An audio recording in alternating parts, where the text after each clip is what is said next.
আমাৰ চেনেলৰ সকলোকে নমস্কাৰ জনাইছো আৰু যিসকলে আজি প্ৰথম চাবলৈ আৰম্ভ কৰিছে তেখেতসকলকো আমাৰ আন্তৰিক নমস্কাৰ জনাইছো আৰু ভিডিঅ'টো সম্পূৰ্ণকৈ চাবৰ কাৰণে অনুৰোধ কৰিছো। আজি আপোনালোকক দেখুৱাবলৈ লৈছো এখন কটনৰ চাদৰ।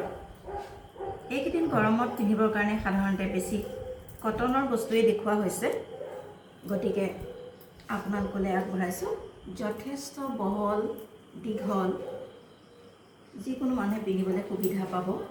এইখন চাওক,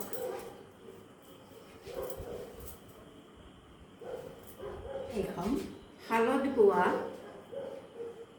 সেউজীয়া পাৰি সেউজীয়া ফুল থকা আৰু আগত ৰেডি টু ৱেৰ কৰি দহি বটা আছে আৰু আপোনালোকে ফুলৰ কালাৰটো নিজে চাই লওক। এখন আহল বহল দীঘল চাদৰ, পিন্ধিবৰ কাৰণে কোনো অসুবিধা নহয়। এই চাদৰখন আপোনালোকলৈ আগবঢ়ালোঁ। ইয়াৰ মূল্য হৈছে 330 ৰুপিজ অনলি।